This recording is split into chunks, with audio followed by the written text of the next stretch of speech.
Thank you, Alex, and thank you all for having me. Just show of hands, who was here last year when I spoke? Okay, that's a lot of people. So one of the disclaimers I gave last year was that I was not really much of a public speaker, but that I was being forced to become one by current events. So let me know how I do this year. Unfortunately, I was correct about that. So thank you for having me here today. I'm really excited to be back at the UU Church. I don't know if everybody heard, but we narrowly avoided a disaster this morning. I almost drove to the church in Sarasota. And it's because right after I spoke here last year, the UU Church down there reached out to me to have me speak, and then I spoke for them like 3 times in a row. So I was like, oh, I guess I'm speaking down there again today. So I saw Candy and Russ at our Tampa gala Friday night. Sorry, it's been a very long weekend for me. I've done back-to-back galas. And they said they were very excited to see me speak at the church. And so I said, you guys are going down to Sarasota? And no, they said, no, you are definitely scheduled for Tampa. And my jaw hit the floor. I pulled up my calendar, and I was like, this is what I have in my calendar. So we fixed it on Friday night, and lo and behold, here I am today. So we did our Tampa gala Friday night. I did our Fort Lauderdale gala last night. So I flew back home very late last night. So my brain is a little bit fried. It's been quite a year for us. So back when I thought that we were going to be doing this talk in Sarasota, the title about the Year of Resistance was a lot more fitting because Sarasota has fought really, really hard this year. They've had it worse than possibly any other community in Florida. So naturally, I wrote an entire speech all about Sarasota that I promptly threw away. Threw it out Friday night and started rewriting Saturday, waiting for the plane, on the plane, in Fort Lauderdale, and then on the way back. So for those of you who are not familiar with Equality Florida, we are the statewide LGBTQ civil rights organization operating in every corner of the state. Anywhere in Florida where LGBTQ issues are up for discussion, Equality Florida is the group that's in the room and at the table advocating for the community. Through education, advocacy, and litigation, Equality Florida is committed to creating a world where everyone, regardless of sexual orientation or gender identity, can achieve their full potential. And for over 25 years, we've worked hard to make our state a welcoming and inclusive place to live, work, and visit. We've led the passage of policies at the local and state level to respect and protect our community in schools, in the workplace, in healthcare, and in caring for our loved ones. This experience has made Equality Florida uniquely suited to create real and lasting change for LGBTQ Floridians. And through lobbying, grassroots organizing, education, coalition building, we're doing the work to protect our community from harassment and discrimination on the basis of sexual orientation and gender identity. And anyone paying attention to Florida politics knows what a ringer we have been through this year. From the circus shows at local school boards, to the dramatic takeover of new college and state agencies, to the implementation of starkly and blatantly anti-LGBTQ laws, Florida has been a very unfortunate microcosm of how anti-LGBTQ conservatives aim to reshape our nation and our society toward one based on hate and exclusion. And it's no secret that our local communities and our school boards have experienced a near continuous crisis for the last few months, and some communities even longer. And Equality Florida has seen and attended to each issue that arises in critically important spaces like these. From bigoted individuals loudly attacking openly LGBTQ elected officials, to the abrupt removal of staff, educators, guidelines, and policies, to bad faith contracts being drafted in shady back rooms, certain members of our school boards and our local elected bodies have chosen to create chaos in places of great respect. And all of this has been cheered on and inflamed by hate groups like Moms for Liberty and other anti-LGBTQ organizations. And this right-wing hysteria, it is fueled from the top. It's whipped into a fervor by those who benefit from fanning the flames of hate. We have a governor who is at war with freedom. The governor likes to call us the free state, quote-unquote, free state of Florida. Free states don't ban books. Free states don't criminalize healthcare. Free states don't censor history. And there is no freedom in government dictating what we can wear, what we can read, and who we can be. If you don't remember history, you are doomed to repeat it. But those who obscure history are intent to repeat it. And parental rights are also under assault. The governor and his allies claim to be champions of parental rights while they strip parents of the right to access medical care for their children, send their kids to schools where their families are respected, and decide what entertainment their children can enjoy. And instead of allowing parents to decide what books they want their children to access, a small group of extremists are declaring that any book they disagree with is pornographic. Our state leadership is torching Florida's reputation nationally, and it is costing all of us. The governor's anti-freedom agenda of censorship, book banning, and government outreach is destroying Florida's reputation and driving away top talent. Our state has unfortunately become synonymous with attacks on LGBTQ people, reproductive rights, honest American history, the arts, and even more. And the governor's agenda of censorship is about one thing: feeding his presidential ambitions. He's weaponizing government against people, including co-opting every state agency possible. This all-out assault on LGBTQ people, the likes of which we have not seen since the days of Anita Bryant's Save Our Children campaign. Who all remembers the orange juice lady? Yeah. The pie-in-the-face lady as well. It's designed to manufacture right-wing outrage that the governor can monetize and harness in his truly desperate bid to outrace the former occupant of the White House. This state used to be on a path toward a bright, progressive future. I remember the days when Florida felt like a departure from our more conservative neighbors in this region. I grew up in the panhandle of Florida, moments away from Alabama and Georgia and Louisiana and all of the other states that you could very clearly label as right-wing conservative places. Having grown up in what is called Lower Alabama, I can tell you that the Florida that we're living in now does not look too different from what I grew up in. So Florida once led the way.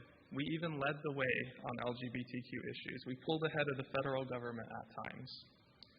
Just back in 2015, Equality Florida fought and succeeded in winning marriage equality right here in Florida 6 months before the U.S. Supreme Court legalized it nationwide. Florida had that before the Supreme Court told the rest of the country that they had to have it. Now flash forward to 2023, where Floridians just saw the most overtly anti-LGBTQ session in our legislature's history.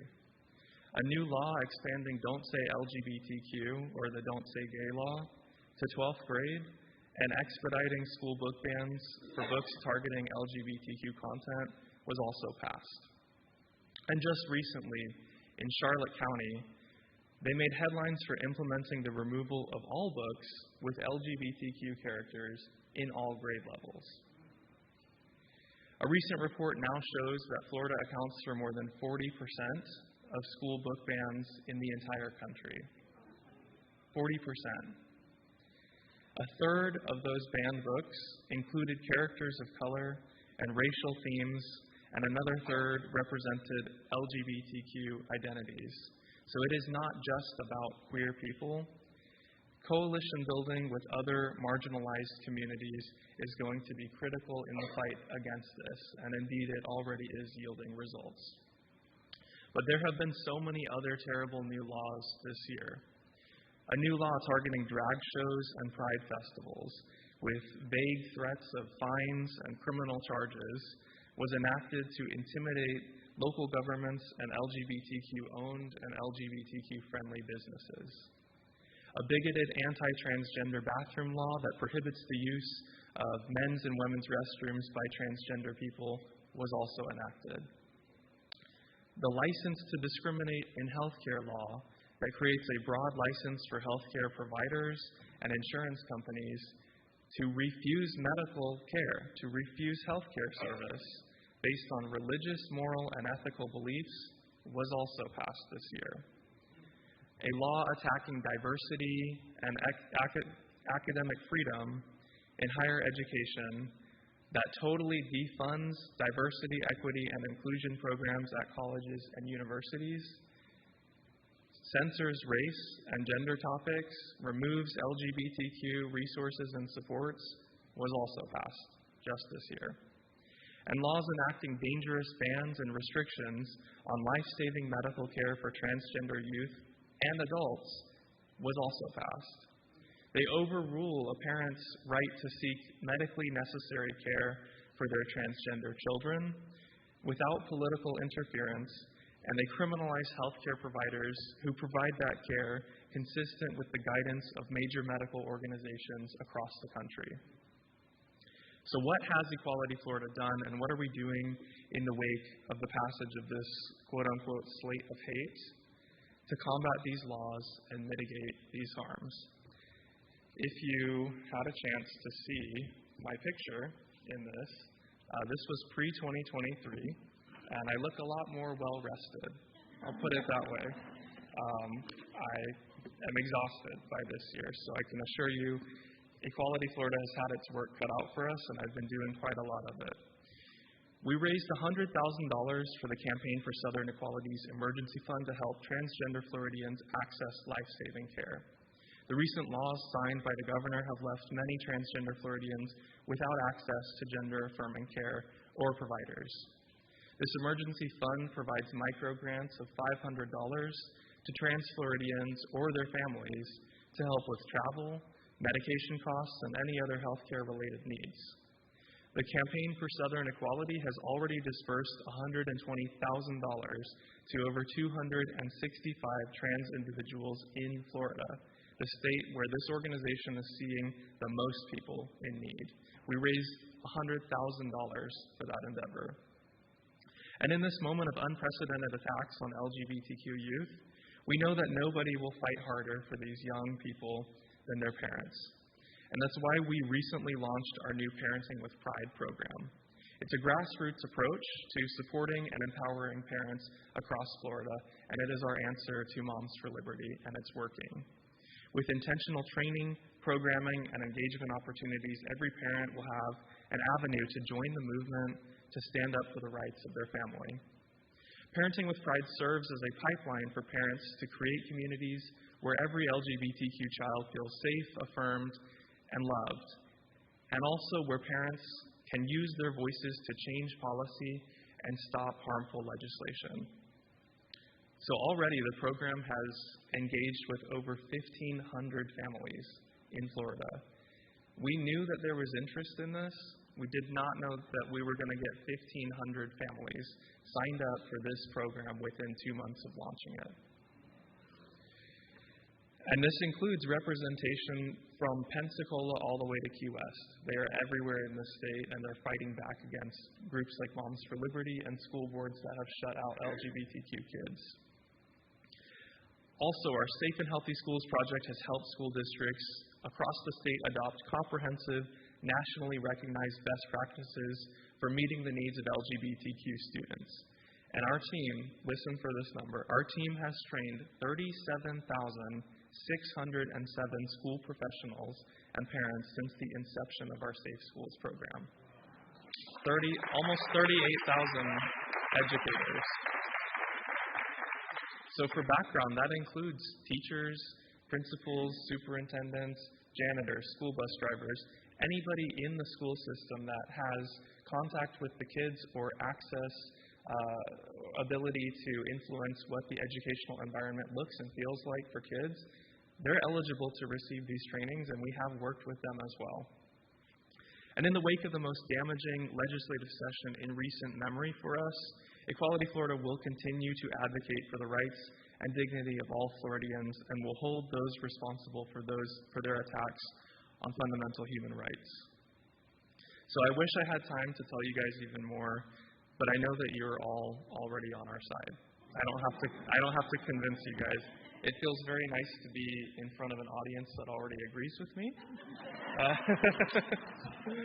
Because a lot of my school board speaking has not gone that way. Including our local legislative delegation that I spoke to a couple months ago. So what can you all do here and also out in the community?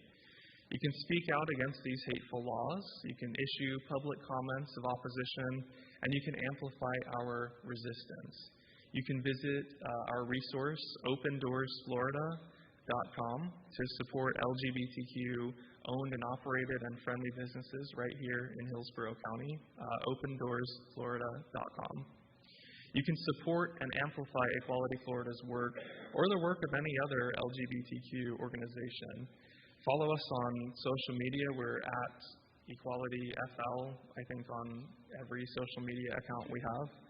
I also ask that you consider possibly donating a meaningful amount. I am a fundraiser, so you guys were not going to escape that.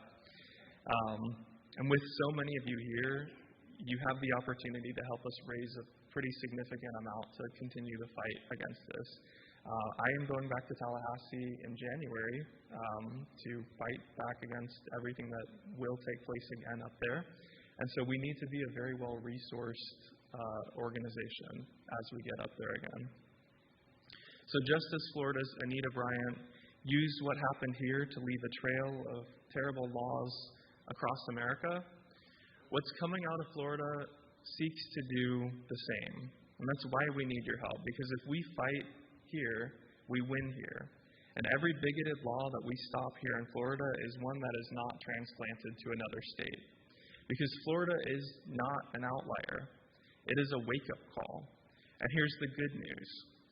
More and more Floridians are stepping forward to defend their children, their neighbors, their schools, their communities from relentless attacks.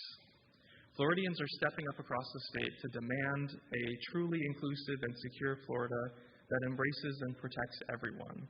Communities are showing up to school board meetings and state agency hearings by the hundreds.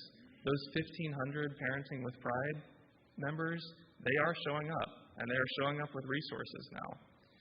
Pride festivals across the state saw record attendance this year.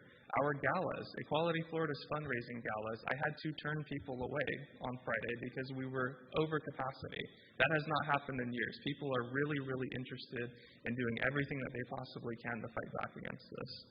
The resistance is surging, and I want you all to be a part of it, because the anti-LGBTQ agenda is designed to scare us into hiding, to censor and to erase us. It has emboldened hate across the country, inflaming violence against our community and also our allies. So we're responding by raising our pride flags higher than we ever have, and we ask you all to join us by doing the same, by being visible, by being an ally, by refusing to be erased, and that is the resistance. Thank you all.